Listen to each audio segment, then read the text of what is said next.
No one wants to be this small fish in this big pond. We hear from people coming into our firm, I can't even get a callback from my CPA because you're a little fish in their big pond. If you're at this big firm and you're just a number, there's no way you're going to get good tax planning. We don't ever want to be one of the big firms. We always want to be the best. I had a client with one of the big 10 accounting firms. She tried for 3 weeks and couldn't even get a response. We overpay our staff. We try to build excess capacity. We charge more than an average regional tax firm.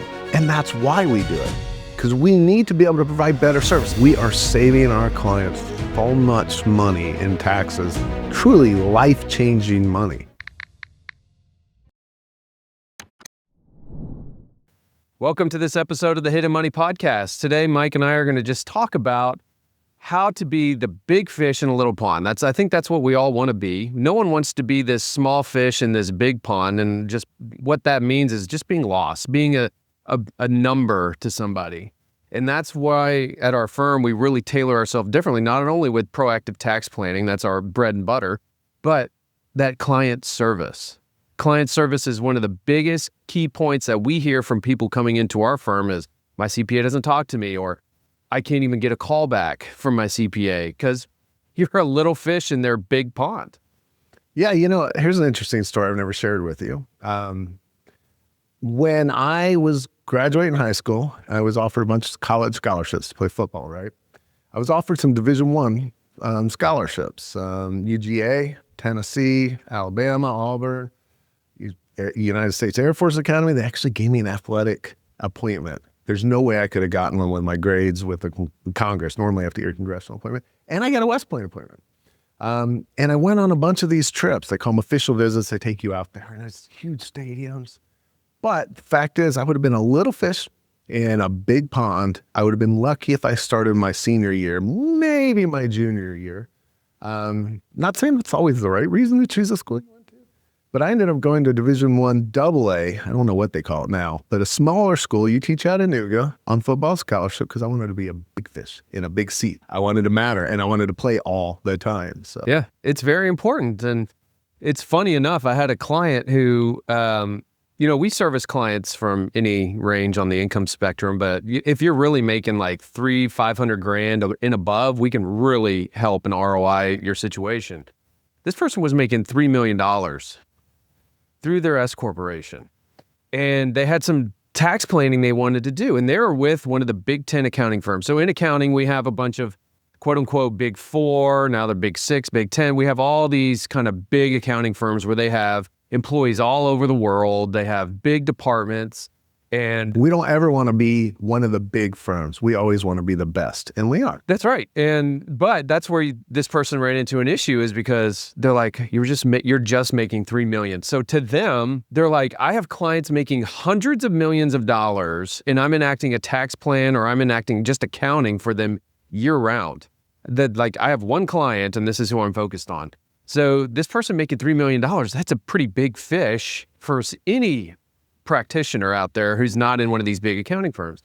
So she came to us, and I had a consult with us, and she wanted to do a cost segregation. She had 2 short-term rentals, and she wanted to offset her W-2 income. And she's like, hey, I'm aware of the strategy. I don't need coaching on that. I just need help implementing and then providing future opportunities, because I may not want to stay. To our podcast? She was. So our podcast, that's what I'm talking about. We're changing the world right here, man. And so she came, and she was just like, man, I want to be able to do more than just real estate. Well, at the end of it, we got her a cost segregation estimate that day.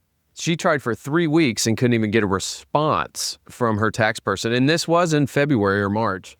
So it was in tax season.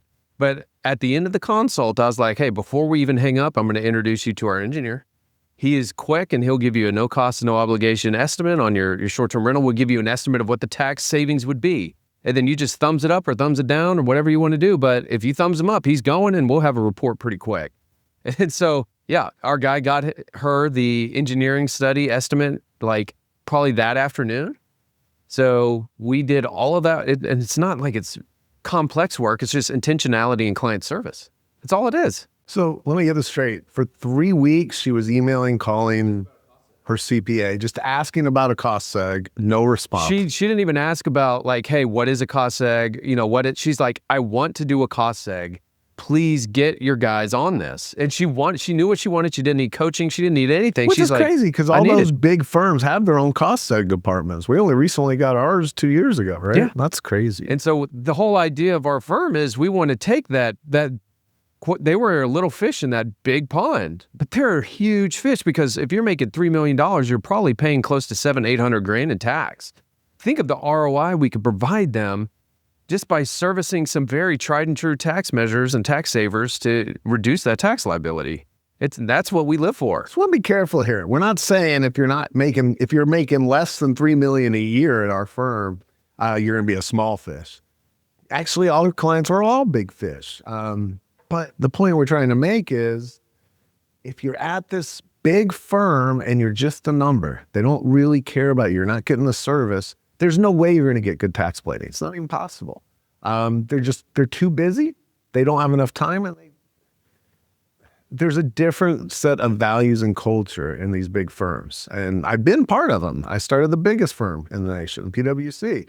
I worked at Crowe Horwath, big 8 firm. Worked at a couple other large ones. And the culture is get billable hours. That's right. The more billable hours you get, even if they're not unneeded billable hours, as long as they can bill the clients for it, then you're doing well. If you're answering an email, that might not, and you're just referring to a different department, that's not that important. As a matter of fact, at these big firms, there's turf wars because each partner generally has their own book of business.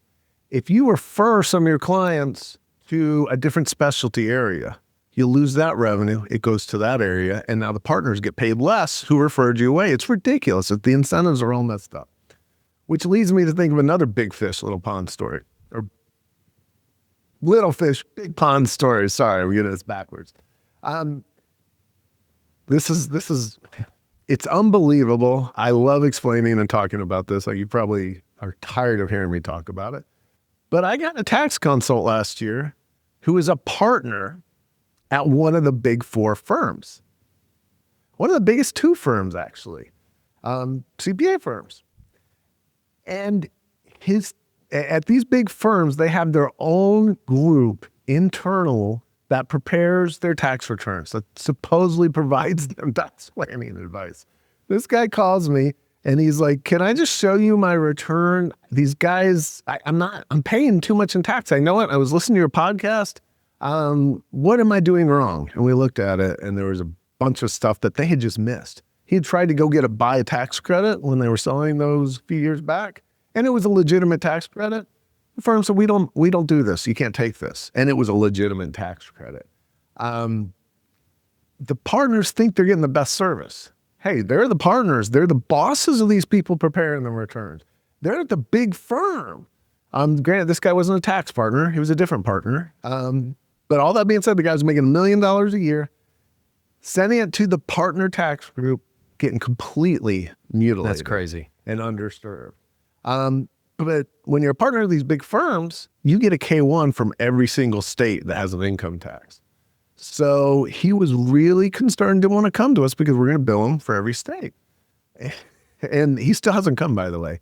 And he still calls asking for advice, and I won't give it to him. He needs to either come, either fish or cut bait, right? So the deal is he has like 31 states he has to file in. And of course we got to charge for each of those states. Our flat rates charge for those states.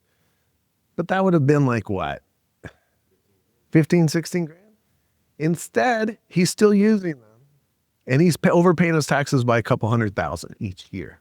It's annoying. But yeah, it's being a small fish in a big pond sucks. Yeah, you have to. And that's why we've implemented like QC process. And that's why our tax returns are more expensive now, not comparative to PwC. He's probably getting a deal because he's a partner there. Maybe it's a PwC, but it was one of the big Deloitte or wherever he's at. But I'm sure he's getting some sort of preparation deal. But tax returns it's free, actually. Yeah, so I can't beat that deal, money wise. But I can beat it in tax savings, and I showed him. He can. But he just couldn't pull himself out of that. He will one day. Yeah, because he must be in the accounting side. He just sees the counting. Those auditors, I know, they just see what's in front of them.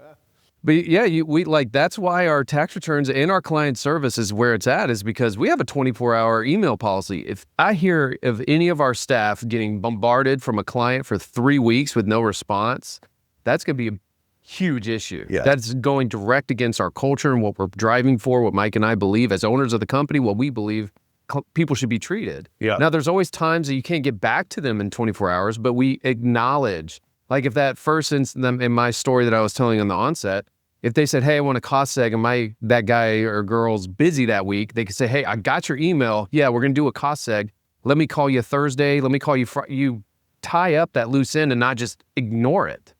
That is the most annoying thing. And I come across this all the time. Absolute service failure. That's not service. You come across this too. Like dealing with contractors, general contractors. Don't get me started. I've done so many repairs to our house, and then it's just, you're just like, hey, where's this at? Where's this at? Where's the bid? Where's the bid? Hey, you said Thursday. It's Friday. You like, I'm mentally tracking their project flow because it's my house. It's my job. Of course, I'm going to be in it. But it's just like, You're a little fish. yeah. Yeah, they got bigger jobs. So I had the same problem with my pool contractor. Let's be honest here, though, and transparent. The reason we're able to offer this kind of service to our clients, it's not like we don't have a bunch of clients. We've got an amazing practice and an amazing group of clients. We overpay our staff. We try to build excess capacity. And we reward people who are providing good service, and we only keep those. And that's why we have to pay so much more for our team than the average accounting firm pays for their tax preparers, their tax seniors, or tax managers. We charge more than an average regional tax return or tax firm. And that's why we do it, because we need to be able to provide better service. If we don't have the capacity and the time to focus on our clients' individual facts and circumstances, all we can do is prepare a tax return. And we are not tax return preparers at Revo. We are tax strategists. And you can't strategize if you can't focus on your individual clients, if you can't serve them, if you can't get to know them, if you can't answer the phone. Like tax planning, tax strategy involves proactive tax strategy. You got to do it during the tax year. And if we have a client that's calling and emailing for 3 weeks and not getting anything, and they're about to jump into a deal or sign a contract or start a business or sell something, and we don't answer, we can't add any value. So that's how our model is built. And it's a good model. And we might charge more, but our clients save a heck of a lot more. They save a lot more average on taxes, for sure. I see it every day. They get better service. All of our reviews, because we meet weekly with this, with our management team, we meet. And then we see the feedback we're getting from our clients. Like, we're so thankful. Thank you. Like the client service is there, our workflow, our communication. And as another example, man, I had a guy I work out with. He's a friend in my community, but he eventually became a client. Well, he sent Steven, one of our tax managers, an IRS notice that he got. And he sent it on like Friday. I read that email Saturday morning. Steven already replied to him saying, hey, I'm going to tackle this on Monday. And I emailed Steven. I go, hey, man, it's the middle of tax season. You can reply to this IRS notice by mail. You can call it in, whatever you want to do, whatever your capacity is. But I'll just talk to him at the gym and I'll just let him know, like, hey, man, we're going to tackle this in like 15 days. Just give Steven 15 days to get past April 15th. By the time I check my email back Monday, Steven goes, hey, I called the IRS, got the penalty abated. You're good to go. I'm like, what? I was like, that's why we keep those team members, and they're not going to leave us to get a higher salary. Yeah, and I'm almost defending Steven because I was like, dude, I know your workflow. It's April 1st. Yeah. I know how much workflow you have right now being a CPA, and a client had an issue. He could tell he was stressing him out, and he just solved for it real quick on Monday, first thing, and he's just like, already took care of it. Yeah, it's similar issue That's great. with Brooke, our another amazing senior manager we have. And it's tax season. They are in compliance. They're in the compliance swamp right now. Yes, they have to be. Because we're knocking out tax returns. There's a due date.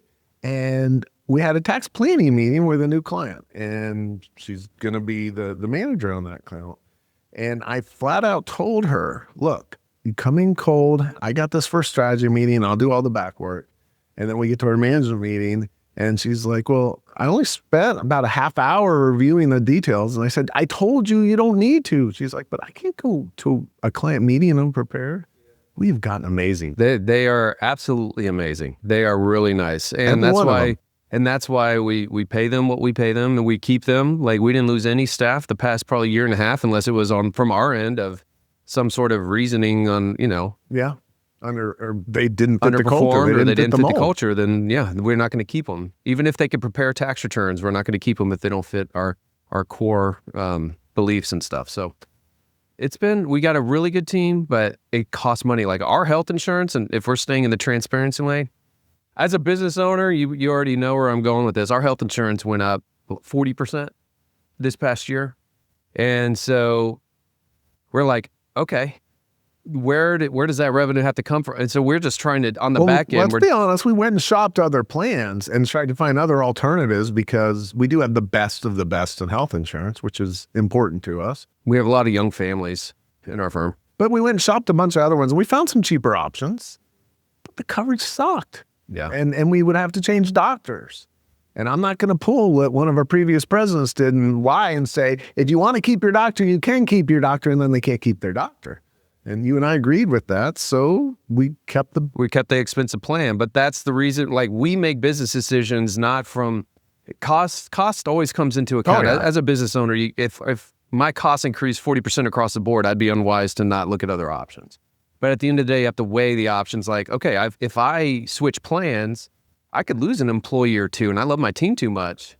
So we're gonna absorb that cost as a firm and take that on. It's just so that we can keep the same health insurance. Yeah, I mean, so those decisions are going on behind the scenes all the time because costs are increasing everywhere. Oh my gosh! But our client service is top notch right now. It has been for years, but I want it to continue growing. Yeah, like I'm just thinking about mentioning costs. The company that's a big multinational company that we pay for all of our tax software, document service, our document management system, and those costs just skyrocketed. Yes.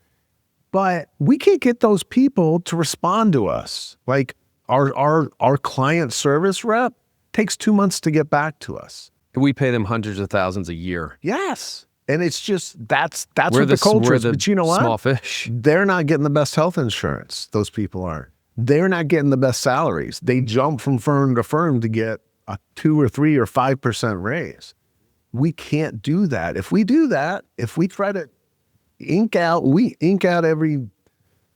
every bit of cash that we can out of our staff are going to hate it and they're going to quit.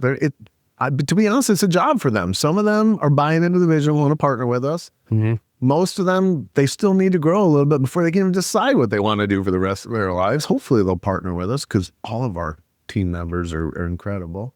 But it's still a job to them. And if we're going to pay them the least or work them the hardest, that's another thing we do. What other firm do you know? Ask your CPA. If you're not working with us, ask your tax prep firm. How many hours on average are the preparers working? Yeah. It'd be eye-opening when you see, because if they're working 70 hours a week, I don't want them picking my return up Saturday night at 9 p.m. because they've already burned 65 hours, and then they're going to be like, all right, next, here's Kevin. All right, Kevin, what do you got? I'm just going to, I'm going to slug through this thing. I've been there. I've been in those shops where you're working those hours, and that's what happens because I'm a human and I get tired and I make mistakes. And then my capacity to care honestly went down because if you're on your 80th billable hour. Oh, and I had a client email me twice. I'm sorry. I can't get to it. I'm too busy. Yeah. And when you're that late, and if I'm on my 80th hour, my pile's still growing. I had 300-400 clients I had to serve. If I just cranked out one more tax return, 2 came in. I'm just like, do I want to sit down with this client? Do I want to? And I'm like, okay, yes, I do. It's going to help them. I'm going to do it. And then it just adds more time. It's just this cycle. And so we have prepared our firm way differently in that regard too, is we cap our hours.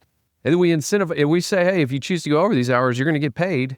But we didn't like doing that. We cap them. It turns out. It's been a great, and so this is actually a good point. If you're a CPA out there and you just got at the end of tax season, you don't have to be the little fish in those big CPA ponds either. You could come join us and you could be a big fish with us. You can change your trajectory of your net worth. You could change your capacity at home. You can change all of these things. Just reach out to us. And if you're like-minded with me and Mike, we always need good CPAs. We need good consultants who believe in our mission, who want to push forward our clients' best interests and advocate for them and fight for them, provide good service at a really reasonable cost that provides an ROI for all of our clients. So if you're out there listening, you're unhappy with the firm you're at, give us a call. Go to our website, revotaxpayer.com, and just reach out to us. A caveat into this. We are not the right firm for most CPAs out there.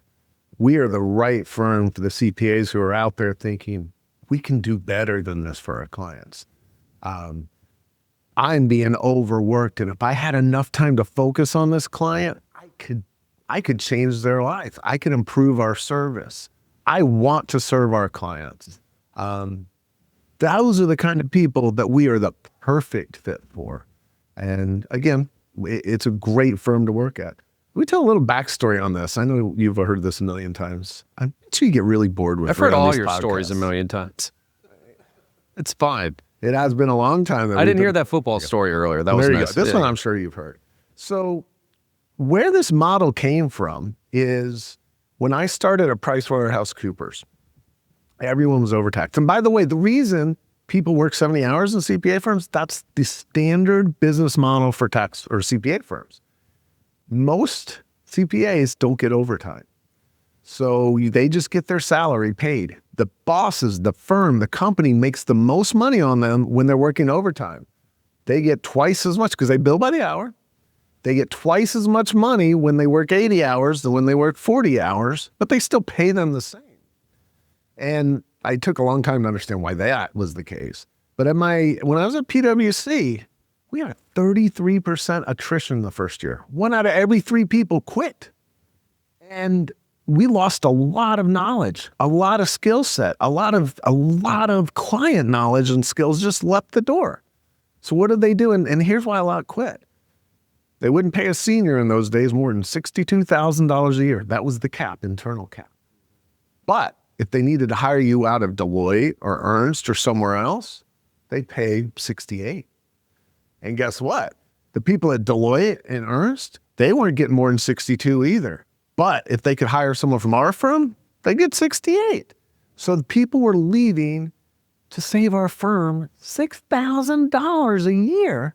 They were leaving. And then we'd hire these new people that never done this kind of tax returns. It would take them 6 months before they could even carry their own water. In the meantime, those poor schmucks like us that stayed, we're picking up all the slack. And instead of working 80 hours that year, the next year we're working 95 to just keep the slack going. And then guess what? Second year, almost 40% quit.